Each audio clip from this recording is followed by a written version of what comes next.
Mm. Awesome, and we'll record. Oh yeah, it's recording on the screen too. Okay, so we got it. Do you have any idea how many people are coming? No, so what happens is that people jump on when they can jump on, and then it gets recorded and put on our platform. Oh, great. So we have a platform with all the Zoom recordings where we have guests, and then they can just watch it whenever they kind of want. Yeah. Mm. Awesome. So people will probably just keep jumping on in. Yeah. Well, I'm happy to answer any questions anybody might have, if anyone has a question. Yeah. Cool. So what we'll do is we'll start just talk a bit about yourself and kind of how you got into what you do and what it is that you do. Because you do the transpersonal Hypnotherapy, NLP. therapy, yeah, and kind of what that is and things like that would be awesome. Okay. So, hello,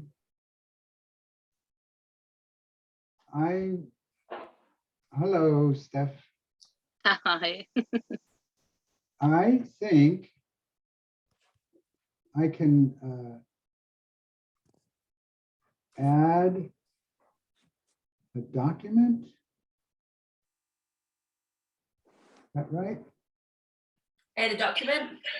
Yeah, I think I can add a document here for people who would like to have it in writing.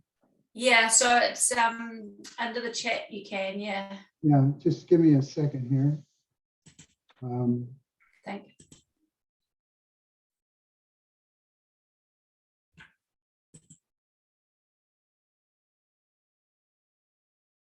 How is everybody doing? Good. Thank you. Awesome. Beautiful smiley face. Yeah. And how are you, Patricia?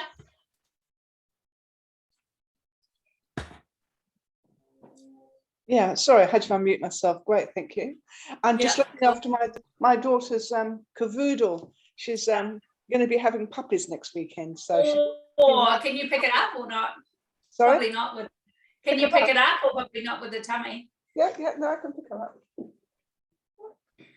Okay, so in the chat, I just put in a Word doc that gives brief bio information about me and my work. Awesome. I have been doing this work for about 35 years. And it's a synthesis of Eastern and Western disciplines and practices. I started intensively practicing Buddhist study and meditation over 50 years ago. And then when I encountered hypnosis and NLP, I saw that it was a great way, like a front, to present what I was learning in my Eastern studies in a much more comprehensive way. And the way I learned that was when I dropped out of college after my second year to enter this Buddhist monastery, first Buddhist monastery in America. And after that, I always had this little sadness that I hadn't finished college. That was in 1967. And then in 1980, I took an NLP course, and everybody in that course was a psychologist except for me. And they were all being blown away by what they were learning. But for me, it was little bits and pieces of Buddhist understanding that I'd been studying in a much more comprehensive way. And so I thought, oh my God, if they weren't learning this in college, what were they learning? And I stopped feeling bad about being a college dropout.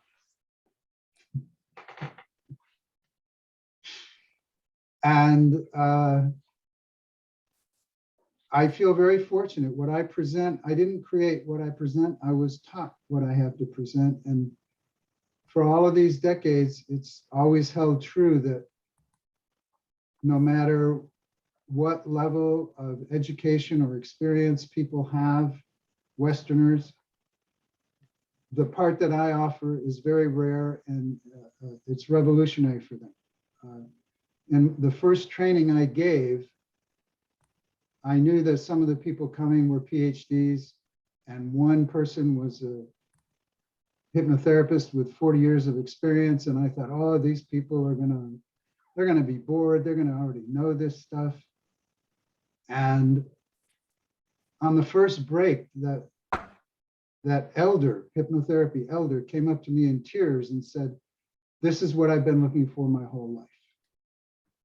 So I've constantly gotten affirmation that this information is really liberates people.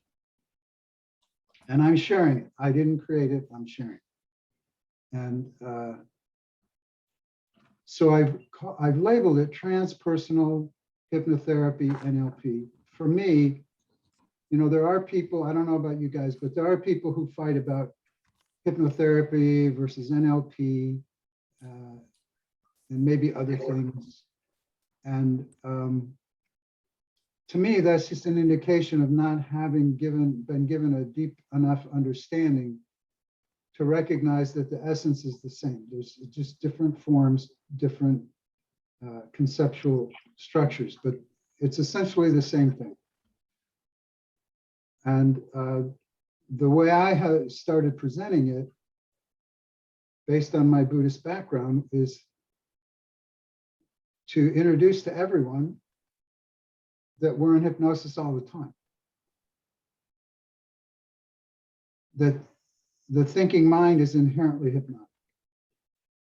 And that the essence of hypnosis, you may have known, there's millions of definitions of hypnosis, but the essence of it is that it's suggestion.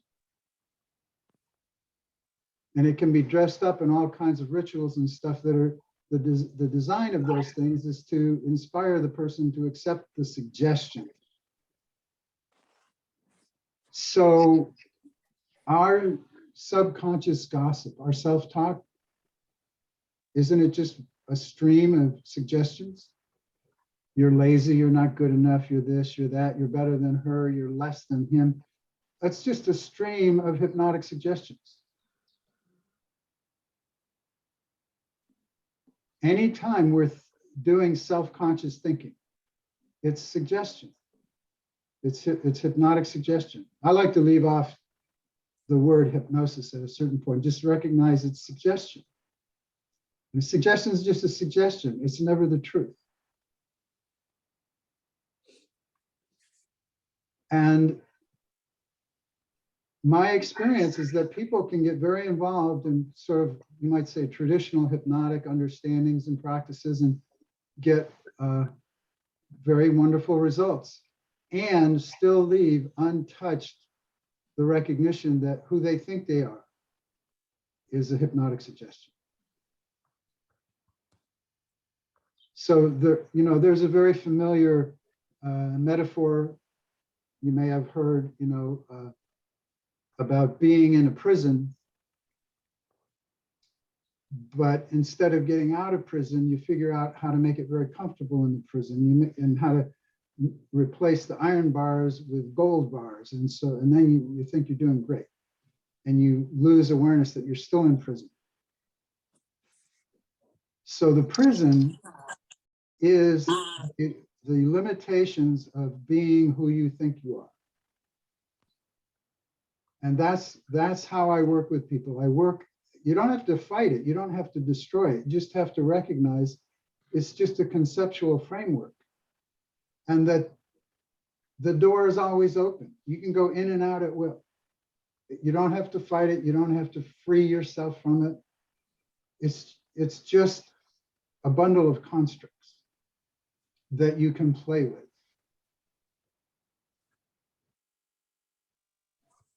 And I'm not presenting religion or doctrination. Everything is based on, everything I say you can test. And we'll test some things here with direct experience and with logic. So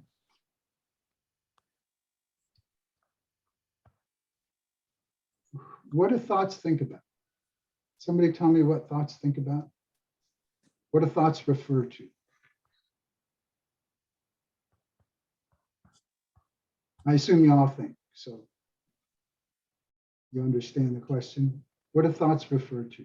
How you feel in that moment, how other people make you feel. Okay. And how do you know what to feel? This happens. What- Yeah. It's the subconscious programming that you've gathered that is your projection or your filter of reality that makes you believe or think or act in a certain way. So your thoughts are almost like a recorded programming that's running. Is That there we think someone we're on really- here? I don't see the person who's speaking. Teresa, the pretty photo. Hello, sorry, I can't put my camera on. I'm in Okay, rural yeah, New Zealand. so I don't see you. Okay. Well, that, that's a label. That's another aspect of the hypnotic nature of language is labels. We get magnetized to the label and we don't realize we don't really know what the content is. So what are you really talking about when you say the subconscious whatever? So maybe it's a way of, so your thought might originate or come from or be a way of thinking or a way of being or a way of reacting that comes from something quite apart from the situation at hand. Yeah, and how is that coded? How do you recognize that data? Well, it's hard to recognize the data. I guess most people don't unless they do meditation to see the thought arise. Well, that's the thing. I'm not saying when I say how do you recognize the data, I don't mean you have to accurately remember the past, but all the data is of the nature of thought. I agree. And Okay. I think, Go Yes. ahead, Melissa. thank you. I think the problem that we have as humans is that our brain is a time machine. It collects everything and then it tries to project that everything into the future. And it's very hard to escape that pattern. And everything you just said was a train of thought. Yes, I agree. You're So funny. the answer to my question is that thoughts refer to other thoughts. Thoughts can only refer to other thoughts. Thoughts can only refer to other thoughts. Now, you might say, I think you can see that. I have to get it in just the right place. So you could say, well, this is a crystal ball. It's not a thought.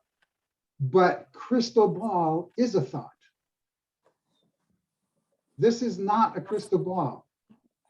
Crystal ball is the label. A cat doesn't look at this and go, oh, crystal ball. It just like bats it. Oh, this is a fun toy. Oh, there's the cat right there.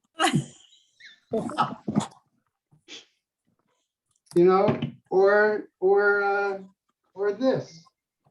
Someone could say, well, Jack, whoop, there it goes. This pen, that's not a thought, that's a pen. I said, no, pen is a thought. This is not a pen. This is a coming together of various different elements that we've learned through time how to create a functionality to write. But pen is a concept. This is not a pen. Again, this is not a pen to a cat. It's something to bat around. Thoughts can only relate to other thoughts.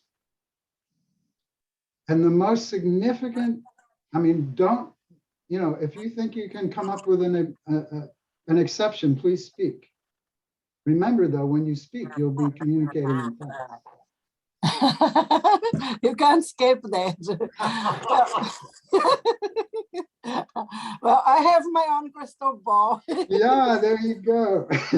And I can only escape the nature of what it is when I stop thinking. Yes. Yeah, go. So the thing about when you recognize the main thing, when you recognize thoughts can only refer to other thoughts, you recognize it's impossible to think about yourself because you're not a thought. Everybody's burden is in relationship to an idea of self. And you're not an idea of self. You're not a thought. So when you recognize right now, if you recognize you can't think about yourself, all of your burdens fall away. They're not your burdens. They're just a concept of somebody having burdens. Let them go. And if you're not letting them go and feeling, having a felt sense of visceral freedom without thinking, just feeling more alive, I'll bet it's because there's an idea going in your head, well, that's silly, you can't do that, which is just more thinking. Hypnotic suggestions. Yeah.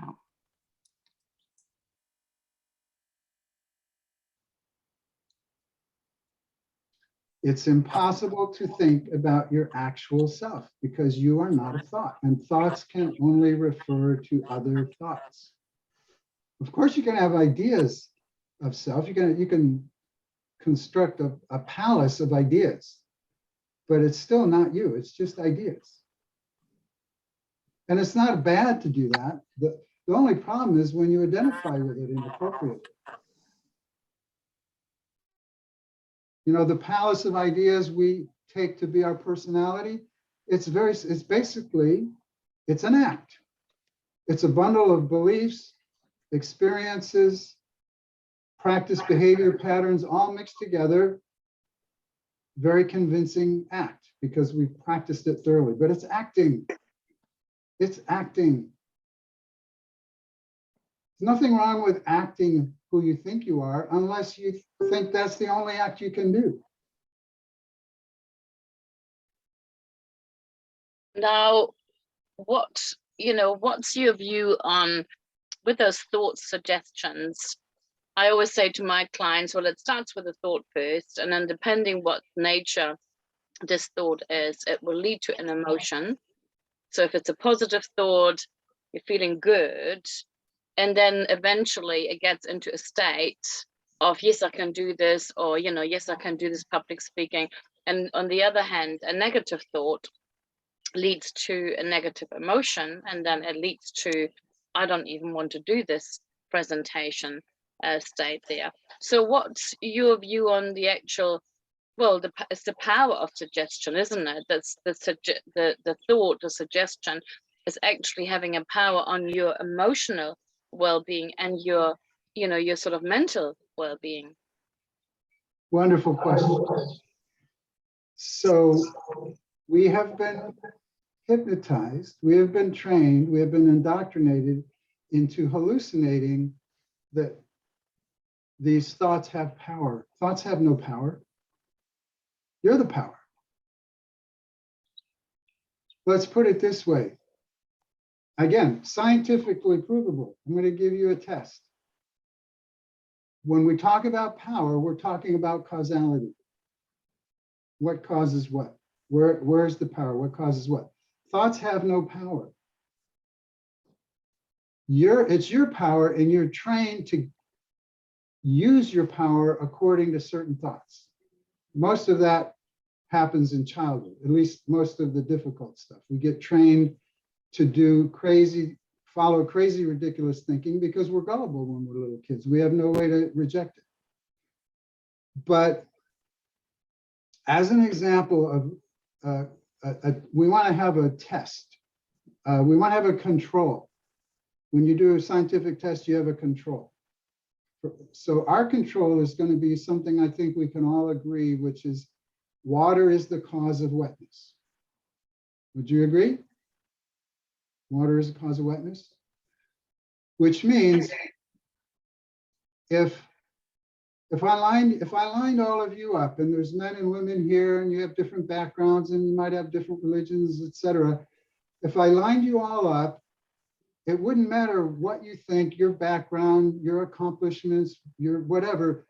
If I sprayed you all in the face with a squirt gun, you'd all get wet, right? Because water is the cause of wetness.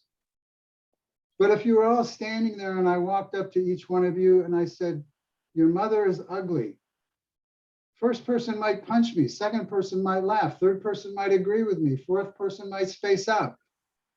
That's you know, high probability, different responses, which proves me saying your mother is ugly is not the cause of anything. If it was the cause, everyone would have to have the same result, just the same as squirting with the water, everyone gets wet.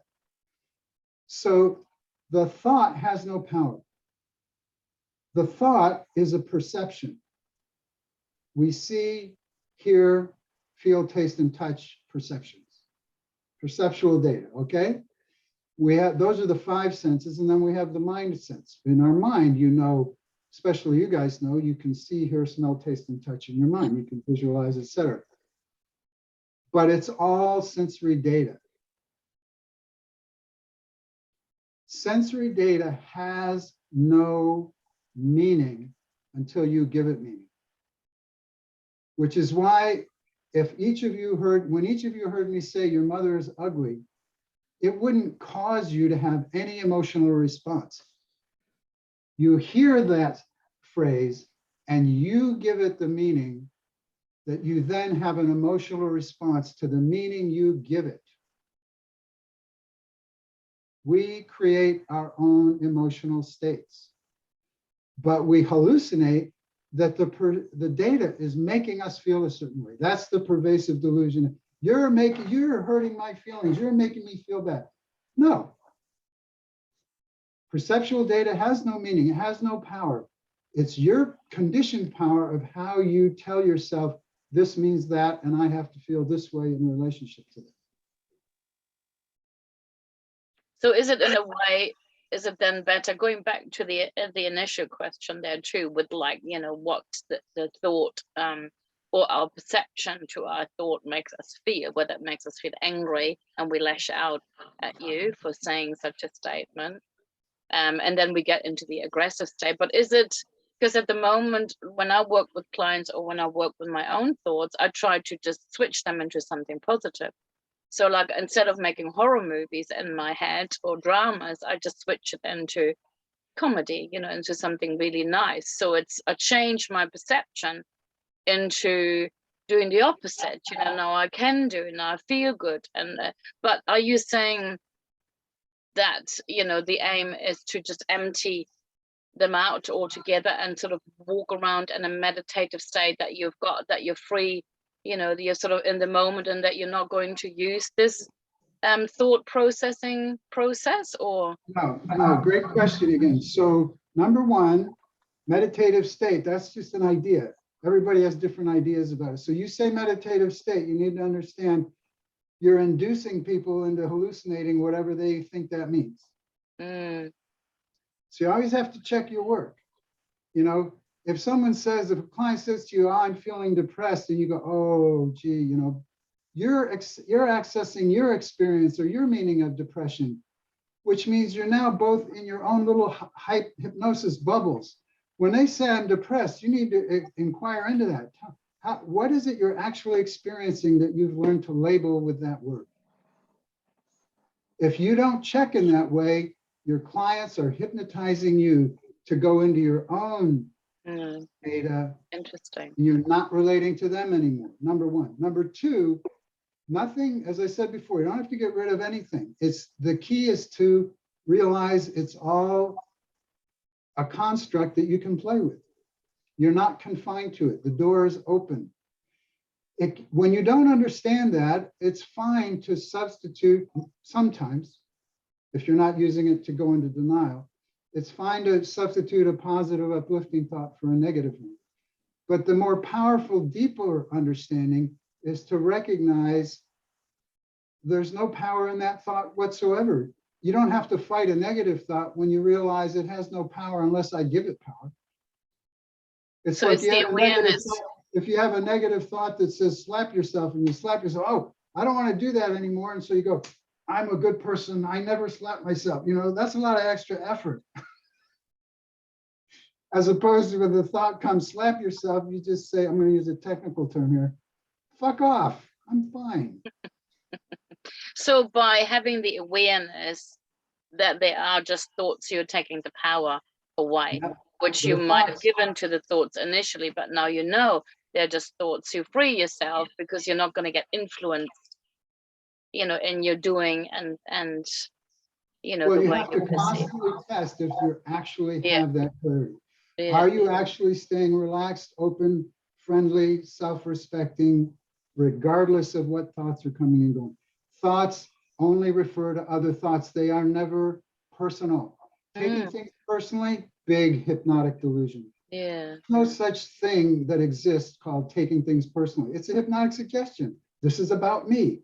It's never about you, because you're never you. Me is a thought. Interesting. Refer to other thoughts. Mm. So in your example, I don't try to get rid of the, like you say, someone says, I'm afraid to do public speaking, but you know, they might make fun of me or something. I'll push their fantasy. Well, I'll say, so what? So what if they make fun of me? Bring it on.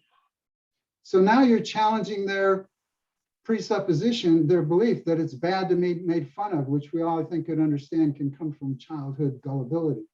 So you push it, and then it falls apart. You know, I was just working with a new client today who's has panic attacks. He wants to travel, but he can't because he has a panic attack. He puts a mask on.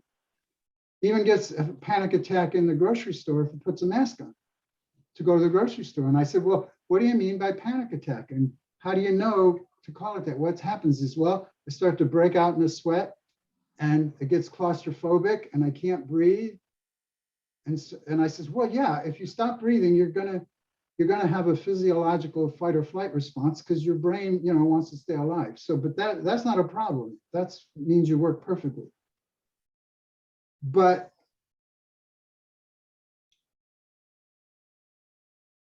what's the proof that that's going to happen? What is actually happening in the environment that's a threat? I say, how about you do this? When you start having those claustrophobic thoughts, you look up and see that this vast grocery store with high ceilings, it's not shrinking. That you're just creating a physiological response because you have the power to squeeze yourself. And you're squeezing yourself in response to some negative thoughts that are the essential suggestion is squeeze yourself. And again, I give them a technical term. I say, how about when that comes, you just say, fuck off, I can breathe. And then you breathe. And I had the person, because we learn through repetition and vividness, I'm sure you know, I said, whenever panic starts to come, don't just do it in your head, with your hands, literally go, fuck off. And then feel the space you've created. Go, I can breathe, fuck off. And I had him do it over and over again. And you know, with repetition and vividness, you generate a new learning. So now, instead of cringing when the panic data comes up, now it reminds him to say, fuck off, I'm fine, and to breathe. End of problem. Everything is a construct, which means you can change the construct of everything. Don't believe in diagnoses. Don't believe that there's a solid diagnosed problem. It's all just a game. It's all just constructs. None of them are solid or real.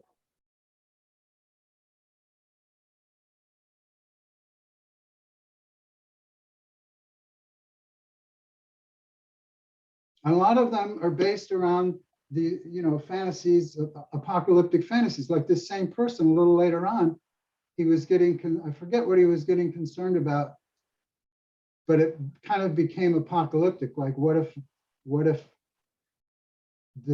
I die or something like that? And I said, well, so what? And he just like, and then he cracked up laughing. And then he said, thank you. Because he just burst the fearful bubble of whatever that apocalyptic thing was.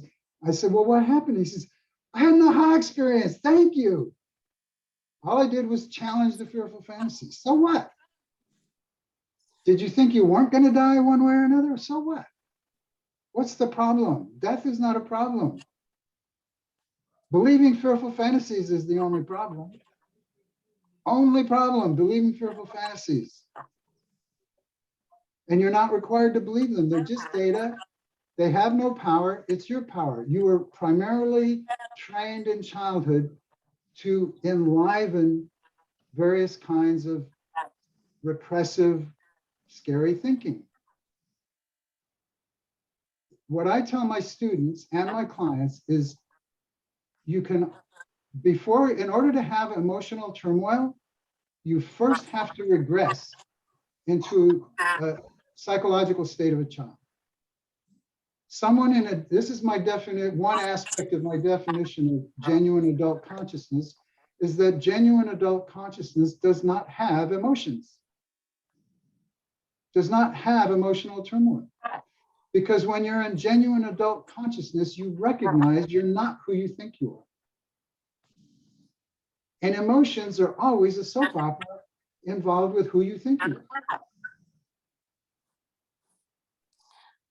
And the only reason you can believe them is because you lose the same clarity of adult consciousness. You regress into the gullibility of child consciousness, and then you can believe any old story. You know, step on a crack, break your mother's back. Proves you're a bad person. All emotional turmoil is an expression of the term I coined in my book. Might as well make a plug, Finding True Magic. The term I coined is chronically regressed trance states of identity. Chronically regressed, chronically, all the time. People think they're walking around in adult conscious they don't realize moment by moment they're switching from one chronically regressed state to another that's experienced as emotional turmoil. Just I would like to add something. Go ahead. Yes. So recently, I'm diagnosed as being an obese person, and I have lost a lot of weight recently. And in last weekend, I ran the Auckland Marathon, and despite my weight, because I don't care. I don't mind. I don't worry about diagnosis. So, so recently I was discussing this with Justine. I developed a neuroma on my foot because I was given only 4 weeks to train. And you could feel and see the neuroma on the foot because it was like a stretch of some tissue with a little ball at the end, really clearly a neuroma.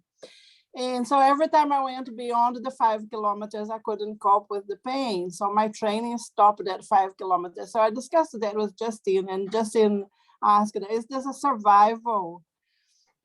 Is this a survival technique? And I thought, I don't know. But on marathon day, the night before, I had a good talk to my foot and I hypnotized myself, and I made sure that I gave myself instructions for that foot not to ache during the whole course of the marathon. And then after that, it would be dealt with in a rational way during training, which is what I'm doing. And then after that, I made contact with friends who had similar problems. They go to the gym, but they can only do so much because the back aches. And then I passed on the same information. You know, maybe it's a survival thing. Just give instructions to your back not to ache until you go and find a solution. So I totally agree with you. Now, what you are saying there is also addressed in psychology as a technique for rational emotive behavior therapy, because we try to strip all of people's beliefs, all of people's statements. We strip them off emotion. We try to get them to think rationally. Does it really make sense what you are saying? Or have you created a world in which you can't escape? So thank you. That was what I had to add. Okay, that's great. Two things. There's a limitation with that approach if they're still believing they think they are. Like, you get some benefit, but you have to understand, as long as you caught up in thinking who you think you are, you get free from something, you're going to create something else in its place. So you want to go all the way. It's not hard. It's not it's not rocket science, or, you're not who you think you are. People get this. They get it very quickly.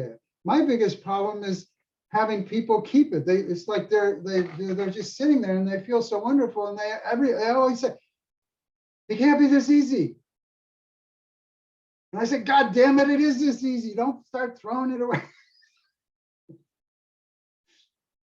So anything is fine. Just put things in the context of developing an appreciation very cheerfully, easily. You're not who you think you are. And just see, it's easy to see. Thoughts just refer to other thoughts. And in terms of, it's very handy to understand that your body is your subconscious mind. So you can communicate with your body, with your subconscious mind. If you say just subconscious mind, people might think, oh, that's so woo. I don't know if I can communicate with my subconscious mind. But if you let them know it's their body, they can maybe have more confidence. So when you want to invite your body to release something, you want to make sure you contextualize it ecologically, like release all unnecessary tension and stress and resistance here. But if I'm actually doing something harmful, give me a signal that I will understand means I should make an adjustment, as opposed to disregard everything. You want to keep the intelligent, appropriate, healthy signals that you need to make an adjustment. Just want to get rid of the fearful, deluded ones. So you want to make it ecological in that way.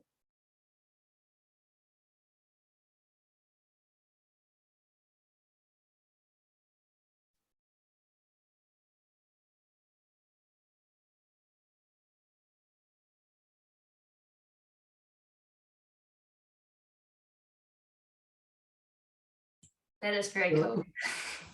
Who said that? Just I said it.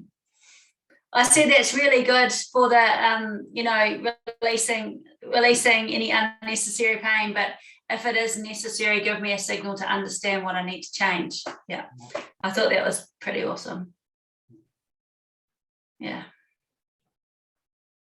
So it's, you know, it's really simple. It's regaining the natural, intuitive sense of being friendly and open with the experience of being alive. You know, one of the main hypnotic qualities of language that is a stumbling block for us is nouns. We're taught that nouns are things. Everybody thinks about their body constantly. My body, my body, my body. You don't have a body. There is no body. If you just stop and wake up from that trance a little bit, in this advanced society, it's very easy to have confidence from science that this is not a body. It's about 120 trillion individual cells in this amazing coordinated activity, giving the appearance of a body, giving sensations that we have learned to label body. But there's no solid body. It's this incredible activity, which is why you can talk to it. You can invite it to make adjustments. It's not like the body-mind split, which is traditional in the West. Body-mind split. Doctor, you talk to doctors about talking to your body, they laugh at you. There is no body-mind split. The body is the mind. And the mind is dynamic, intelligent activity, which can learn. You can learn to redirect. You're not stuck in habitual patterns.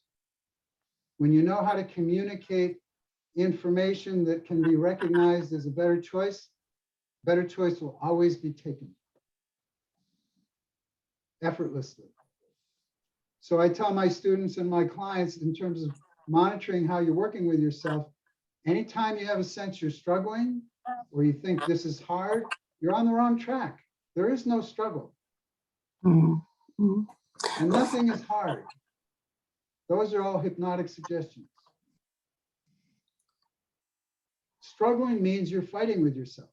Hard means you're fighting with yourself. You know, you have conflicting agendas,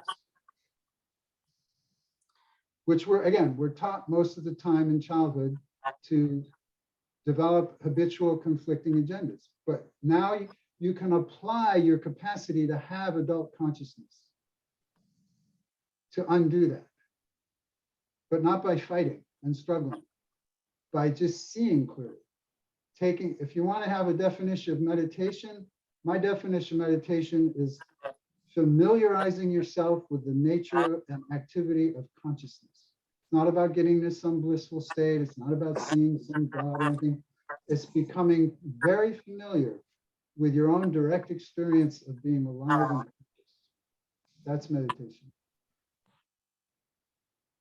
Which includes becoming very familiar with how thoughts work, and that thoughts can only refer to other thoughts. That's a great meditation.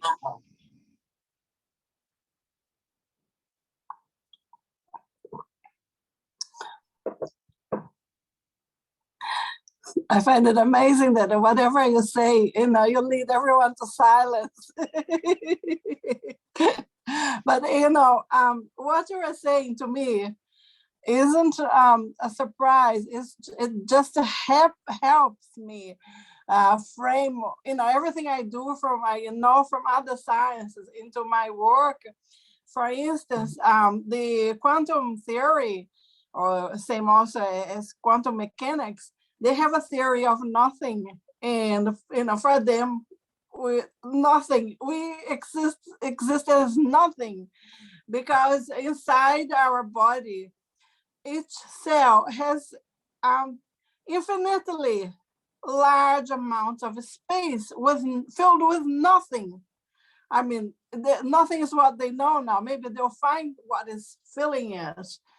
And what you are saying is basically that you are giving meaning to nothing. So pick and choose the nothing you want to work with.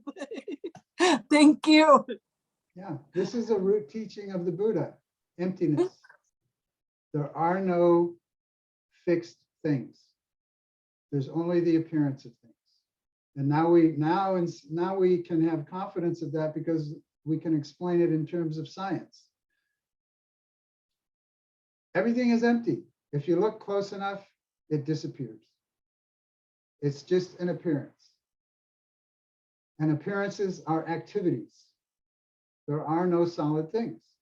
There's just activity. So getting back to nouns induce us to think about things. You know, if you think you're relating to a thing, but really what's there is an activity, you're gonna have a very hard time relating to it, because you keep wanting it to be a thing, but it keeps giving you feedback that it's elusive because it's an activity. Typical example, a lot of people will philosophize, including with their therapist maybe, about improving their relationship and talk endlessly about their relationship. Constantly thinking about a relationship. Relationship is a fiction. There is no thing called a relationship. If you direct your attention on your fantasy, your conceptual strong construct of relationship, you're taking attention away from the reality, which is moment by moment relating. If you want to have a better experience of relating with someone, pay attention to moment by moment relating, not be distracted by complex highfalutin theories. Pay attention to the feedback loop. When I do this, when I say this with this tonality, this happens. You know, what's my inspiration? What's motivating me to say that? When, you know, look at how your reactive triggers, chronically regressed states, how they're activated in the moment. No complex theories. Just experience them arising and realize you can release them. That's all. You don't have to fight them. Can I just ask? Andrew, yes. Isn't the concept of the moment and even now just a construct in its own right? I missed the first part of that. Isn't what? Isn't the concept of the moment and now just a construct in its own right? Oh, absolutely. If you're thinking and talking, you're using constructs. The thing is, some constructs can lead you out of the problem of being hypnotized by constructs. Other constructs keep you going more and more rooted. You know, like this thing about be present, be in the present. that implies you could be somewhere else. You can never be somewhere else. You're always present. It's not about being present or staying present. It's about looking at where you're placing your attention. You're always present. But if you're putting your attention in a fantasy, fearful fantasy of the past, replicating it in the future, you're not noticing the actual occurrences around you in the present. So yeah, great question, Andrew. It's all concepts and constructs, but some of them lead you to wake up and others lead you to get more caught up. So you need to learn how to discriminate. But that's a very common one. Be present. Everybody's so virtuous. You know, Eckhart Tolle says, be present, be present. I was getting upset and I told myself I should be present. You're always present. I've always thought that that we are born with a natural tendency for pattern recognition as a means of survival. So, like a newborn baby, one and only one combination of size, shape, color, texture, taste, and aroma equals mum, and the rest of the world isn't. And then that's like a construct that keeps us safe. And then we learn more and more constructs. And so we recognize patterns, and then we give those patterns names as part of language, you know? Yeah, that's right. The thing is, though, there's a difference between recognizing patterns and relating to patterns appropriately versus taking them personally. There's a big difference between recognizing a source of nurturance and taking ownership of it, like my mother. Of course, we all do that, but there is no mother. There is no father. Mother and father are concepts. The reality is the activity of mothering and fathering. So many human beings identify with the concept of mother and father and then take incredible attitudes of entitlement. Don't you dare call me on my hypocrisy. I'm your mother. I'm your father. Don't you dare speak to me that way. I'm your mother. Don't you dare talk back to me. In other words, I can abuse you any goddamn way I want because I'm your mother. And that's hypocrisy. Mothering and fathering are job descriptions. Mothering and fathering are only life-affirming support and education and protection. Anything else has to be labeled something different. I tell people you should have two labels in your pocket, two things you can stick on your shirt. And when you're being genuinely loving and encouraging to a child, you can put on mom or dad name tag. But when you're being nasty and guilt tripping or whatever, you have to pull out the other one and stick it on, which says abuser. And in terms of moment by moment relating, you need to have the courage to recognize when you're relating in a life-affirming way versus relating in an abusive way. And you can't hide behind a label. I can do whatever I want. I'm your mother. I'm your father.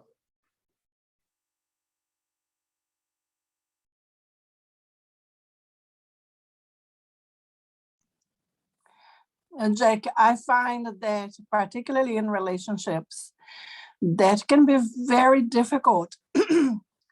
Even when people have their labels and they are even aware of them. The other party does something that triggers an abusive response. And often this is a response in a defensive response. So people abuse others because they are in a state of defensiveness. The issue is becoming aware, but from what you are saying, it's just one thought leading to another, into another. So where do we break the chain so that we can identify before it happens? Yeah, you break the chain in the moment with whatever part of the chain is presenting itself to you. First of all, remember, any kind of abuse, which is emotional turmoil, is being produced by a chronically regressed state of child psychology. So this big abusive parent is actually the expression of the harmed child that they're carrying around from when they were a child. Thanks. Okay. So, but you can break it anywhere when you understand it's not a thing, and you got to get a hold of it. Just break it in the moment, like this guy with the panic attack.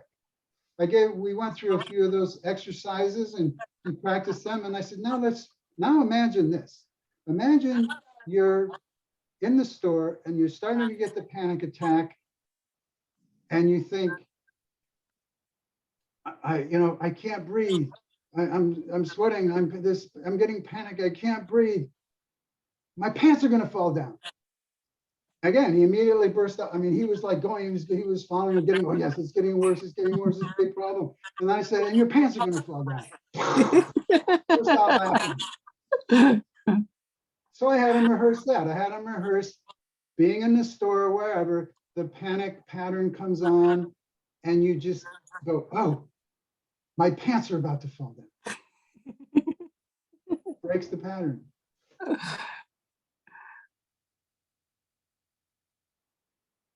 See how fun it can be?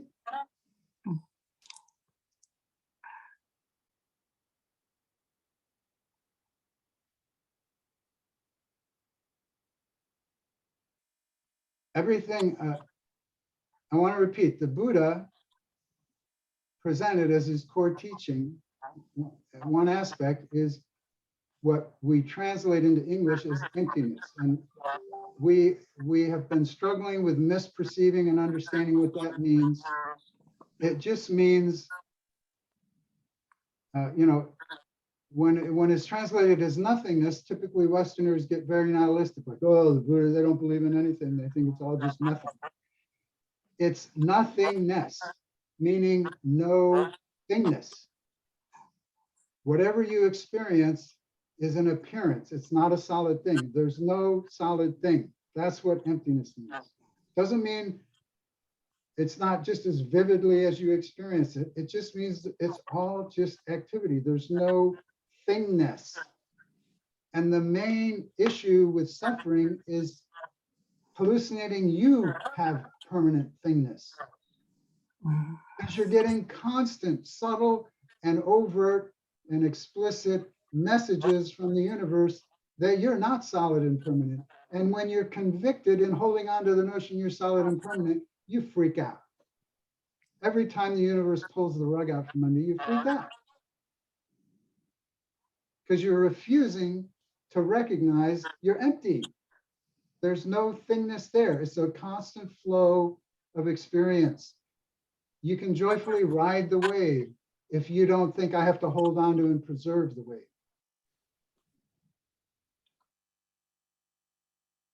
And yet it's much more easy to have compassion when you realize and remember we're all subject to birth, sickness, old age, and death.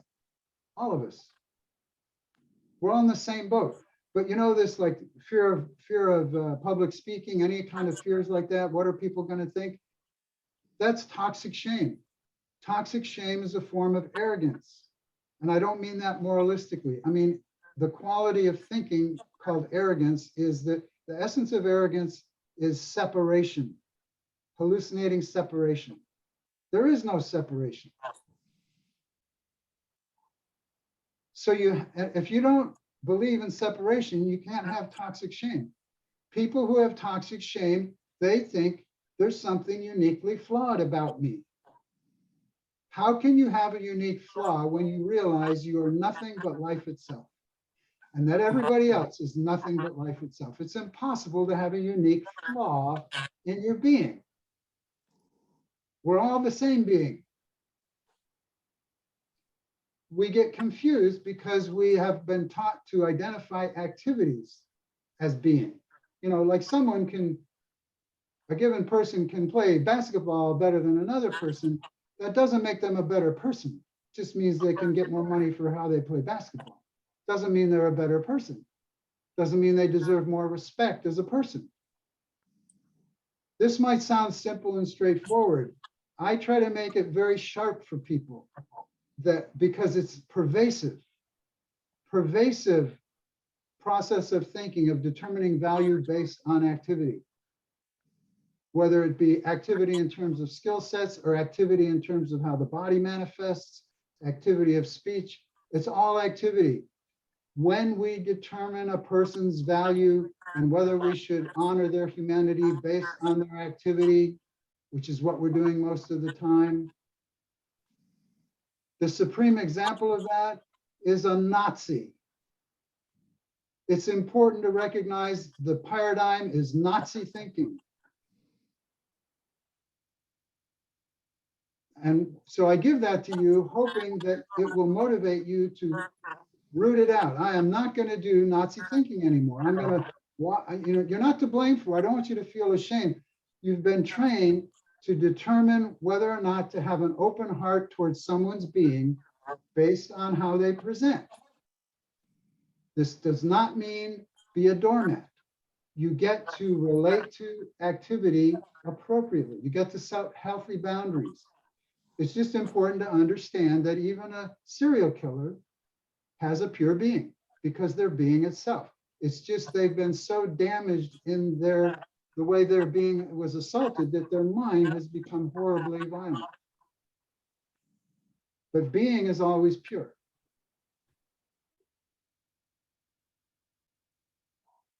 And that's the root understanding. I've developed a paradigm over the last few years that I call the 18 types of confusion that create all of our suffering. And the root confusion is a word. Con means with, fusion means pour together. Anytime you pour things together that don't go together, you get a state of confusion. If nothing else, you think you're relating to a thing when actually it's two things. So you're not going to get good results. You're hallucinating and relating one thing, it's actually two things, and you can't relate to either one of them appropriately. The root confusion is fusing being with activity. And that's what we are inescapably taught in varying degrees of intensity as gullible, naive little children. We're going along innocently, as Andrew described. We develop patterns of recognition, but we're innocent. We don't have a conceptual mind. We're just spontaneous, unself-conscious being. It's like moment by moment, we're going Yahoo, unself-consciously expressing joy of being. As soon as that gets insulted by a hit, we retract. So survival instinct kicks in. But instead of doing what survival instinct wants to do, which is push away insults, it's like first time you get hit, you might push away the insult. But you get slapped, you slap back. But you learn real quick, if you slap back, you're gonna get shit beat out of you. So real quick, you learn healthy option for my survival instinct is not okay. So where is that energy and function gonna go? It can't go outward, that makes things worse, so it goes inward. You learn to do what the abuser is doing. You learn to press down, repress your joy so that they'll stop attacking. And the justification for that is that your being only has value according to how your activity pleases them.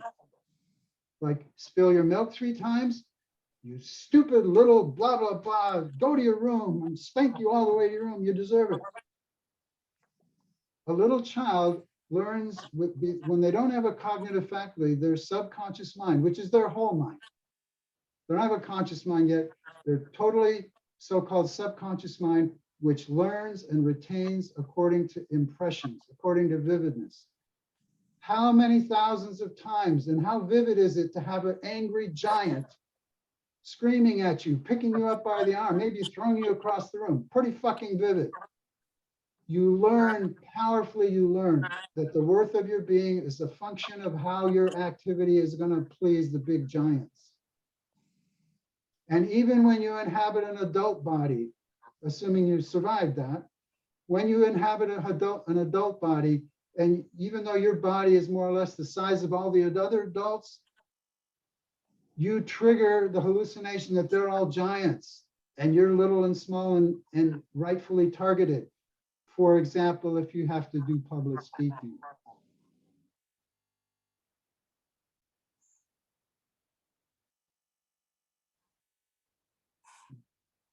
You know, it's very easy to get over the fear of public speaking, a lot of different ways. Some of the quick ways, remember you're a human being. Remember they're a human being, which means wake up to the fact that clothes are inanimate objects. Go out there and hallucinate them all naked. They're naked. That's what they're naked. They're not their clothes. They're naked human beings, just like you. Does that help? They're gonna suffer birth, sickness, old age, and death. They're gonna go to the bathroom and shit and wipe their ass 3 or 4 times a day. Does that help?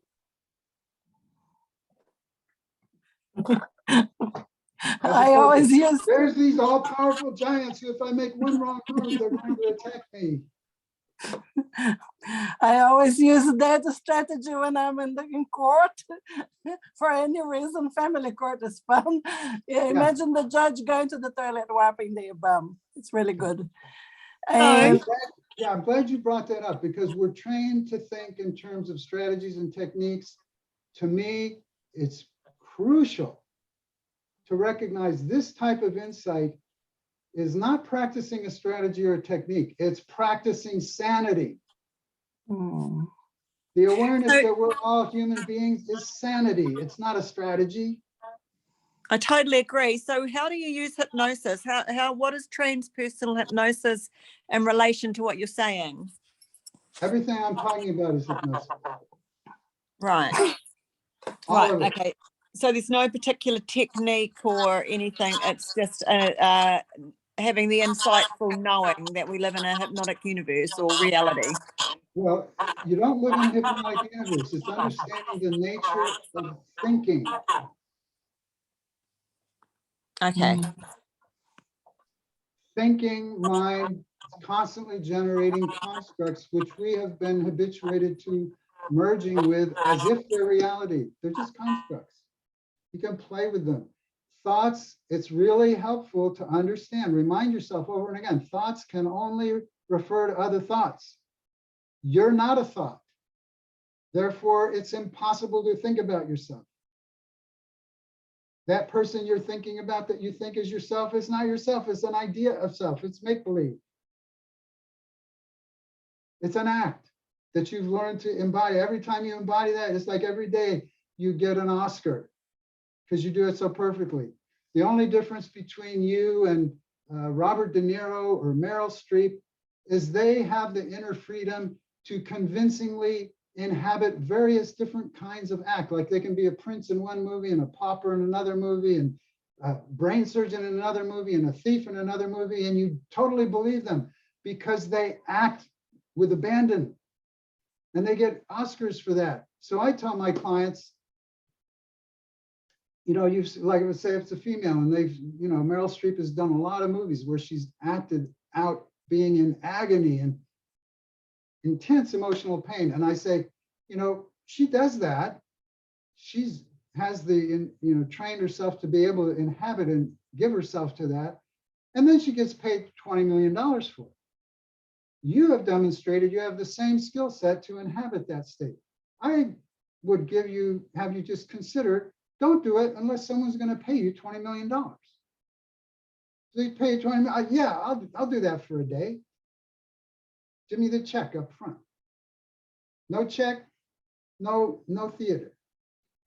Just relax and be happy with yourself.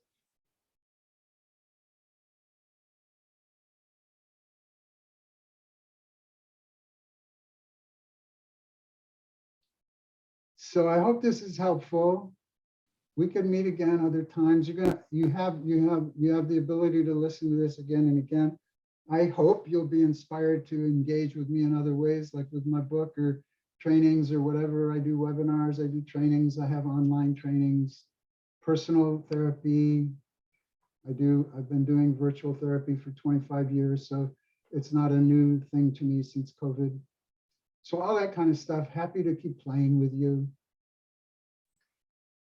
Okay, awesome. What I've done in the chat is I've linked both the books on the Australia, New Zealand, Amazon. So if you're interested in the books, you guys can just click on those links. They're down there. And you can visit my YouTube channel. Lots of good YouTube clips there. And jackelias.com is where my most up-to-date blog article archive is. jackelias.com. That's easy. Thank you. I found it very empowering. Thank you very much. My pleasure. Just remember, you're all terrible people. And the love is terrible. I can prove it. I actually wrote notes. I never write notes, but there were some things that you were saying that were said so well that I actually took little notes of things that you were saying today. I usually just listen. Yeah. So I will be going back and listening to it again. It was, very cool. Okay. I love you all. Thank you. Thank you, Thank Jack. you. Thank you. Thanks, Jack. Bye. Bye-bye. Bye-bye. Bye.